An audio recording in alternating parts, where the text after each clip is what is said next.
উৎসবমুখর পরিবেশে ভোট হলেও ডাকসু নির্বাচন ঘিরে প্রার্থীদের পাল্টাপাল্টি অভিযোগ ছিল দিনভর।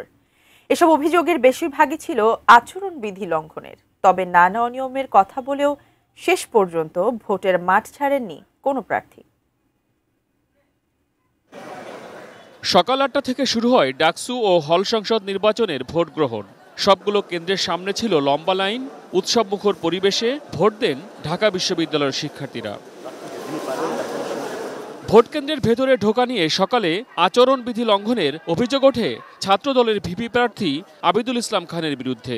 যদিও তাদের দাবি বিষয়টি আচরণবিধি লঙ্ঘনের মধ্যে পড়ে না। ছাত্রদল, ইসলামী ছাত্র শিবির সমর্থিত এবং অন্য প্যানেলের প্রার্থীরাও একে অন্যের বিরুদ্ধে নানা অভিযোগ তোলেন। আমরা যারা প্রার্থীরা আছি আমরা দায়িত্বশীল আচরণ করব, পাশাপাশি বিশ্ববিদ্যালয়ের প্রশাসনও সেখানে দায়িত্বশীল আচরণ করবে। একই সাথে কয়েকটি জায়গায় আমরা ব্যর্থ দেখতে পেয়েছি।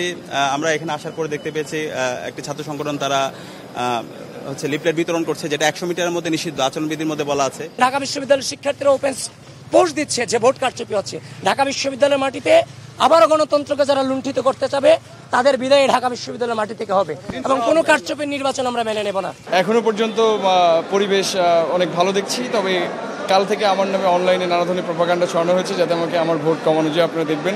ডাকসুর নির্বাচনী আচরণবিধি অনুযায়ী কেন্দ্রের 100 মিটারের মধ্যে কোনো ধরনের প্রচার চালানোর নিয়ম নেই। তবে বেশিরভাগ কেন্দ্রে এ সংক্রান্ত নিয়ম মানতে দেখা যায়নি। ভোট কেন্দ্রের বাইরে তাই সকাল থেকে প্রায় সারাদিনই ছিল প্রার্থী এবং তাদের সমর্থকদের জটলা।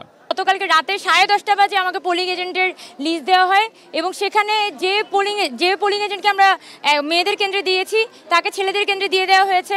এক কেন্দ্রের পোলিং এজেন্টকে আরেক কেন্দ্রে দিয়ে দেওয়া হয়েছিল এবং প্রচণ্ড রকমের বিশৃঙ্খলা তৈরি হয়ে যায়। মানুষজনের মধ্যে উৎসবমুখর পরিবেশ দেখা যাচ্ছে, পরিস্থিতি যথেষ্ট পরিমাণে শান্তিপূর্ণ আছে। নানান রকম অভিযোগের খবর আমরা পাচ্ছি, কিন্তু সেই অভিযোগের খবর তো বড় নির্বাচনের ক্ষেত্রে থাকে। এখন পর্যন্ত পরিস্থিতি যা দেখছি তা শান্তিপূর্ণ। এই ডাকসু নির্বাচনে আমরা যেমন করে পরিবেশ দেখাবো, যে অন্যায়ের বিরুদ্ধে প্রতিবিরোধ গড়ে তুলে আমাদের মতামত ব্যক্ত করার প্র্যাকটিসটা দেখাবো, বাংলাদেশ সে পথে এগাবে। 8টি ভোট কেন্দ্রের শৃঙ্খলা রক্ষায় সারাদিনই সতর্ক অবস্থায় ছিল বিশ্ববিদ্যালয় প্রশাসন এবং আইন শৃঙ্খলা রক্ষাকারী বাহিনীর সদস্যরা। বড় ধরনের কোনো অনাকাঙ্ক্ষিত ঘটনা না ঘটলেও সার্জেন্ট জহুরুল হক হল এবং সলিমুল্লাহ মুসলিম হল কেন্দ্রের সামনে সকালের দিকে কিছু সময়ের জন্য উত্তেজনা ছড়িয়ে পড়ে। বুথের ভিতরে সব ঠিক আছে, কোনো সমস্যা নাই, এভরিথিং ইজ পারফেক্টলি অলরাইট, আর আমরা এদেরকেও সরিয়ে দিয়েছি।